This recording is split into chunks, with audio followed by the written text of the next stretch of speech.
Welcome to Room 9, the region's largest classroom.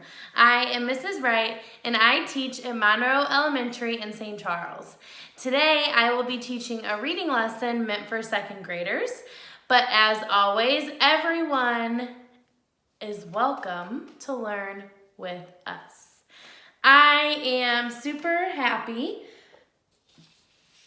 about the beautiful weather that we're having today. It's cozy.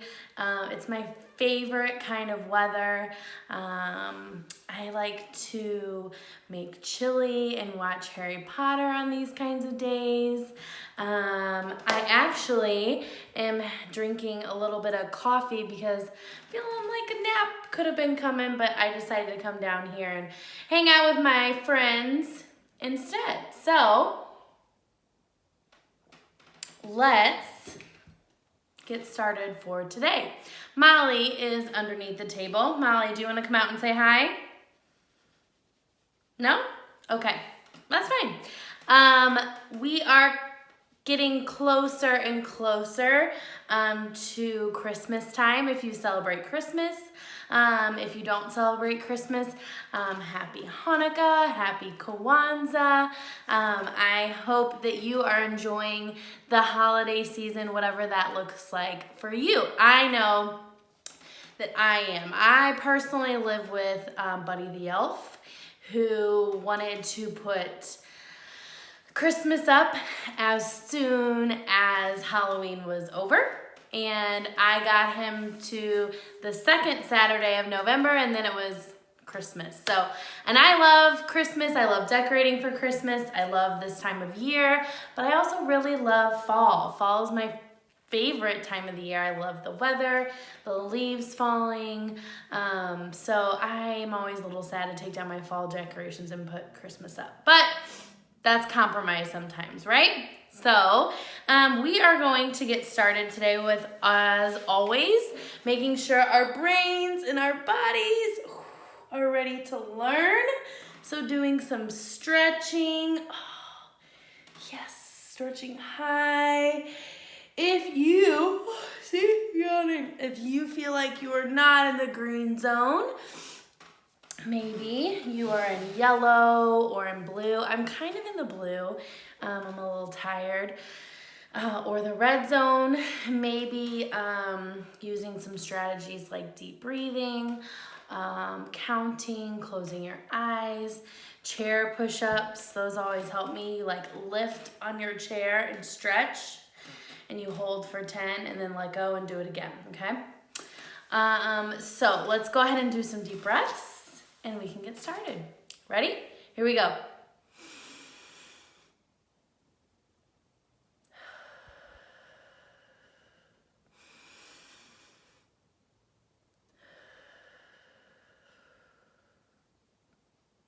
Last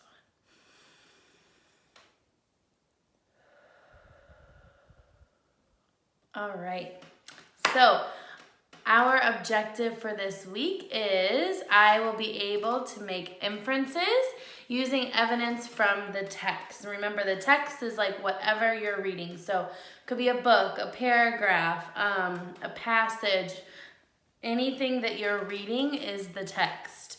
So I have a formula for inferences, and so we're gonna do a little science experiment, and I'm gonna show you the formula for inferences, okay?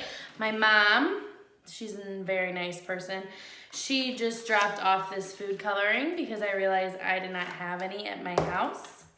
So here we go. Thank you, Mom. This is just a cup of water. You're probably thinking, oh my gosh, Mrs. Wright is doing an experiment on live TV. Yep, folks, I'm a little nervous too, but you know, sometimes you just gotta take risks. It's okay. It's fine. It's gonna be fine. Okay, so here we go. This is yellow food coloring. You're probably wondering, if you're just now tuning in, if you turned on the science segment. You did not. This is the reading segment. Welcome. And hang in there with me if this is your first time. It will, oh goodness. Use food coloring with supervision. I probably should have put on gloves for this, but I didn't. You live and you learn. Okay, here we go. I'm going to put some drops of food coloring into my cup of water. Okay. Not sure how much I'm gonna put in. Yeah, it looks a little orange, but this is actually yellow. It's because I put in way too many drops, so that's good to learn. Let's see, I'm gonna add some water, so hopefully it becomes less orange. Otherwise, this will be very interesting. Okay, so this is yellow. Yellow, okay? And we have, okay, our next color. Hopefully I don't get this on my clothes. Oh boy. Okay, our next color, just gonna do one drop this time. Lesson learned is blue. Blue. Yep, one drop would have been great for the yellow, but that's okay.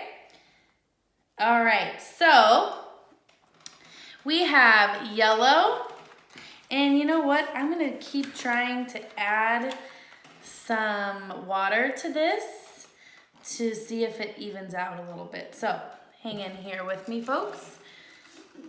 I'm sure that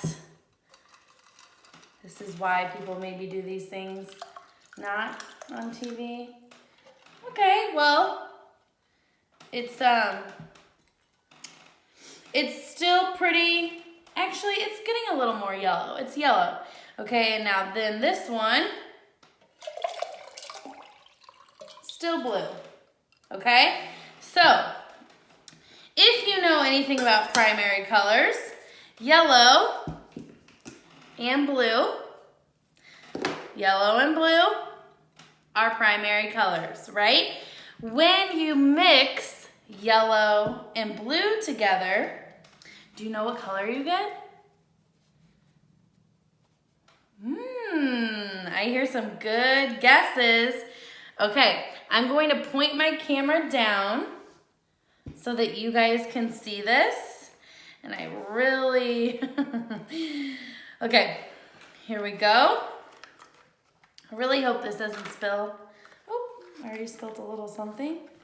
Okay, here we go. We are going to add some yellow.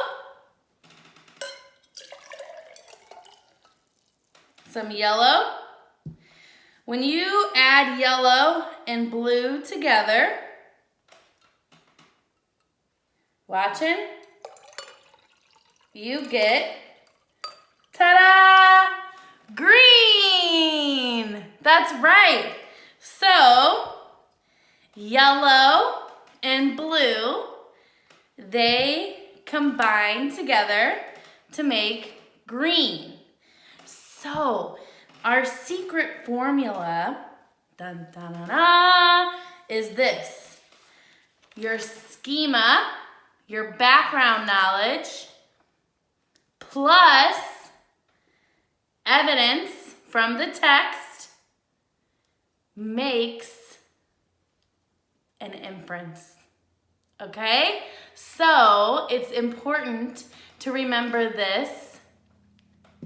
Schema and evidence, schema plus evidence equals inference, because we are going to use this skill all week long. And that was a lot of fun.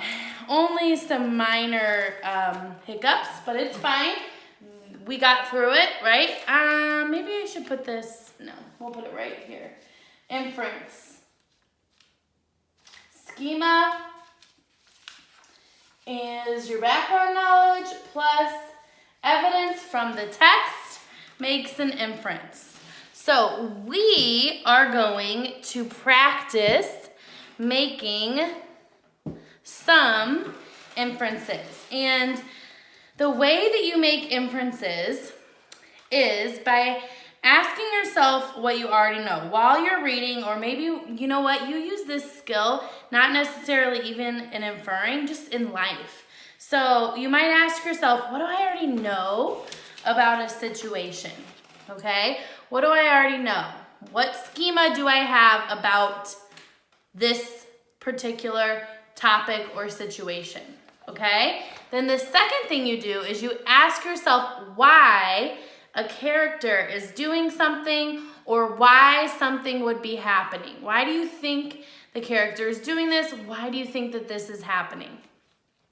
You collect evidence from the text to answer your questions that you asked yourself as a reader, and then you make an inference. So there are 4 steps really to making an inference, and they all, oh my gosh, and the steps require you to use your schema and your background knowledge.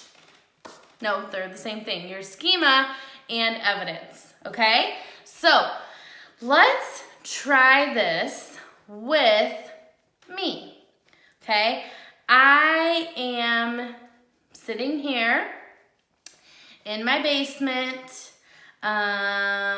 You see me sometimes once a week if you watch often. I always have water with me. You know a little bit about me, right? So, just by looking at me right now, and this is a very simple inference, your schema, you know things about me. I've told you things about myself. Well, your evidence could be my shirt and my cup. They're the same color. And I've seen, my background knowledge tells me, I've seen like those kinds of colors on Mrs. Wright before. So I infer that Mrs. Wright really likes the color pink. It might even be her favorite color. That would be an inference. You thought about what you already knew. You used evidence, my cup and my shirt, and you made an inference about me, okay? Okay, let's do another one. Are you ready? Okay, I have to cover my face up for this.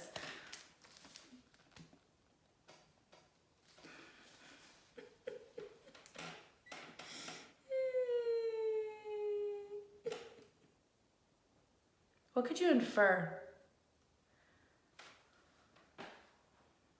What could you infer? I'm crying would not be an inference. I'm crying is what's happening. So an inference would be like, well, I've never really seen her cry before. That would be my background knowledge on her. And the evidence is she's crying right now. So I infer that something bad happened, because it might take something really bad for Mrs. Wright to cry on TV, right? Okay, so a little bit of a stretch, but you get it. We're gonna keep coming back to this later on this week, kind of like a little game, but right now we're gonna start reading a book and inferring as we read. So we have to look at some vocabulary words before we do that. Here they are. Swap means to like trade out. So I'll swap you markers. You give me yours, I'll give you mine. Ribbon. These are kind of like ribbon. It's a string that you tie around something or on something to kind of make it look prettier. Wool. Wool is a type of fabric. This is not wool. Wool is thick and heavy, and sheep actually have wool. Delighted means like you're super, super happy about something. You're delighted that the sun is shining bright today. And relief. You feel like a sigh of relief. You might have heard that before. You feel like better because relief has happened. So maybe you're in pain and you get help, and so you're not in so much pain anymore, so you feel relief. So relief is like something is not as hard or painful or stressful for you, okay? Relief. So swap, ribbon, wool, delighted, relief. Okay, we are going to read The Scarecrow's Hat. This chair is so squeaky. By Ken Brown. This is being read with permission from Peachtree Publishing. The Scarecrow's Hat is about a scarecrow and a chicken. So let's read the blurb, because we always start with the blurb. The Scarecrow's Hat. Chicken admires Scarecrow's straw hat, and he'd eagerly swap it for a walking stick. Although Chicken doesn't have a walking stick, she knows someone who does. Thus begins a quest by Chicken to find items to trade among her farm friends, all to obtain a walking stick for Scarecrow. But why does Chicken want Scarecrow's hat? Interesting. Okay. So a walking stick is something, it's a very large stick that helps you walk, like on hikes maybe. And then a quest is like an adventure or a challenge. So here we go, the Scarecrow's Hat. Remember, the skill we're working on is inferring. So we need to use background knowledge, schema, and evidence to make inferences. That's a nice hat, said Chicken to Scarecrow. Yes, it is, replied Scarecrow, but I'd rather have a walking stick. I've been standing here for years now, and my arms are so tired. I'd love a walking stick to lean on. I'd swap my hat for a walking stick any day. Now, Chicken didn't have a walking stick, but she knew someone who did.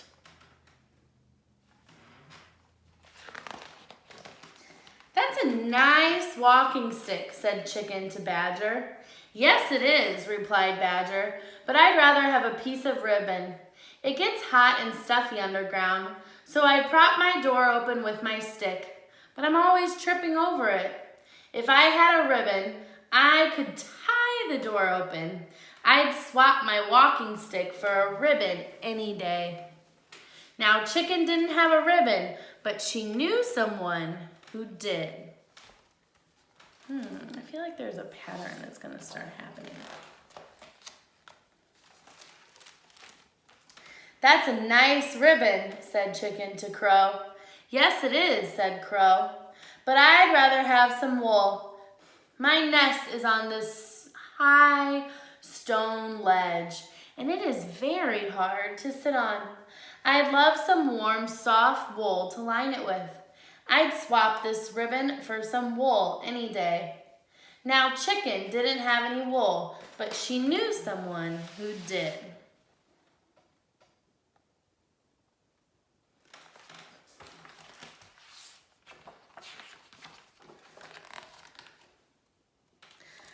Okay, before we start reading, what do you think Chicken is going, to get from the sheep? What do you think Chicken is going to get from the sheep? I think you're right. Wool, probably. That's a nice wool coat, said Chicken to Sheep. Yes, it is, replied Sheep, but I'd rather have a pair of glasses. I have to keep a lookout for the wolf, and my eyes are not as good as they used to be. I really need a pair of glasses. I'd swap some of my wool for a pair of glasses any day.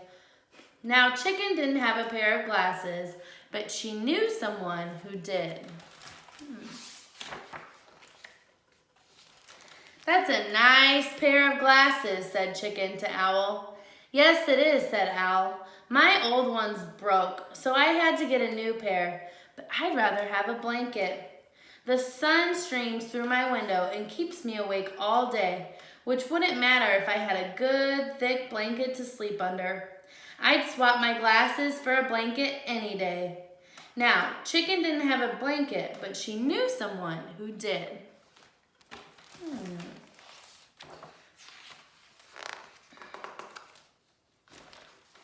That's a nice blanket, said Chicken to Donkey. Yes, it is, replied Donkey, but I'd rather have a few feathers. The flies drive me crazy, buzzing around my ears. My tail isn't quite long enough to flick them away, but if I had some long feathers tied to the end of it, I could swat them easily. I'd swap my blanket for a few long feathers any day.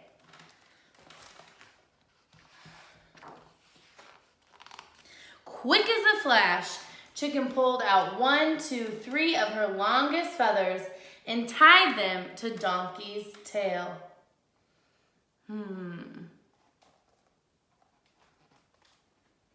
Does Chicken look mad about giving up his feathers? No, I would agree, right? Now, it doesn't tell us how Chicken feels about this. So that's an inference, right? We're using evidence from the text. He's quickly pulling them out, it says. Quick as a flash. He's not mad. And he quickly gives them to Donkey. So I think he's happy about this. That's what I infer. Donkey was delighted and true to his word, swapped his blanket for the feathers.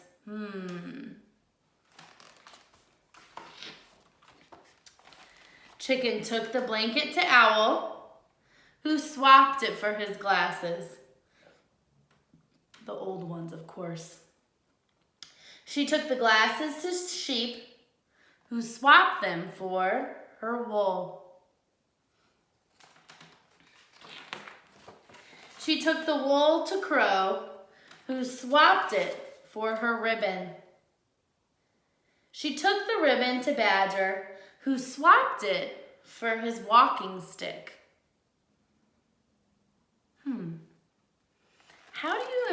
What do you infer that the animals are feeling about all this swapping?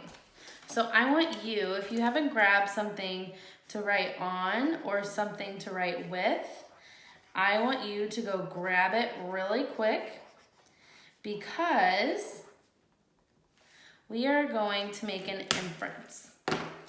So the question I'm asking is, what do you infer these characters are thinking about all this swapping? So I infer blank, blank, blank, blank, blank, because, and that because, after the word because should come your text evidence. What in the book, what words in the book, what illustrations in the book make you think what you're saying right here for your inference. So I infer the animals are because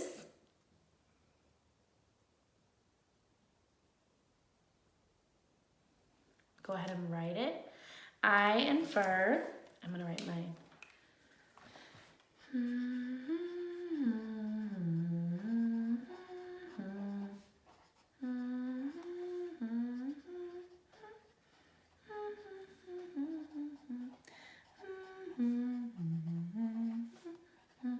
You're doing great.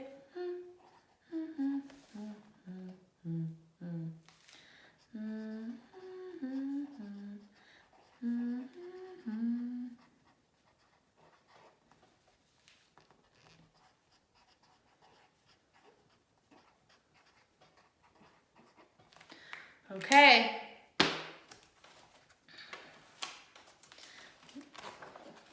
Quick look back.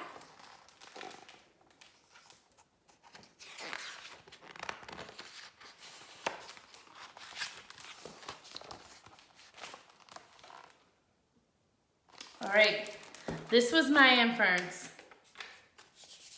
Hold on, before I share mine, share yours. Go ahead.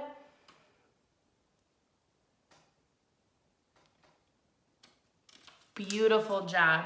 I said something very similar. I infer the animals are happy about the swap because they are smiling in the pictures. You can definitely see it in Crow and Badger. They have little smiles on their faces, so they're totally fine with this swapping that's happening. Finally, she took the walking stick to Scarecrow. With a grateful sigh of relief, he leaned his tired old arms on the stick and gladly swapped it for his battered old hat. Chicken took the hat and filled it with fresh, sweet-smelling straw. "That's a nice nest," said Duck. "Yes, it is," said Chick, "and I wouldn't swap it for anything."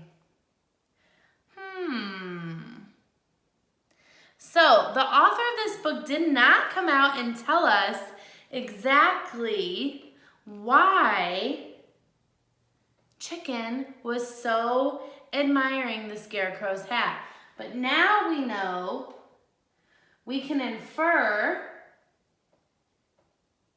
that he wanted the hat to make a nest, right?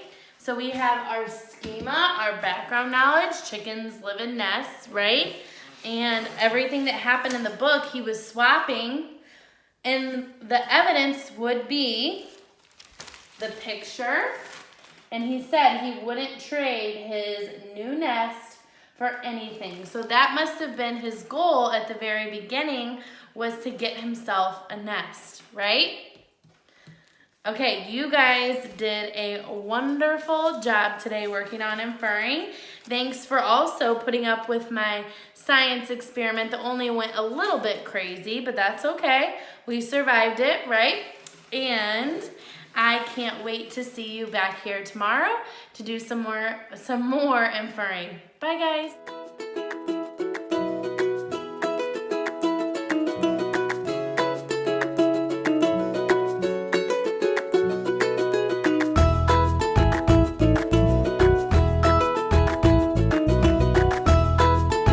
Teaching in Room 9 is made possible with support of Bank of America, Dana Brown Charitable Trust, Emerson, and viewers like you.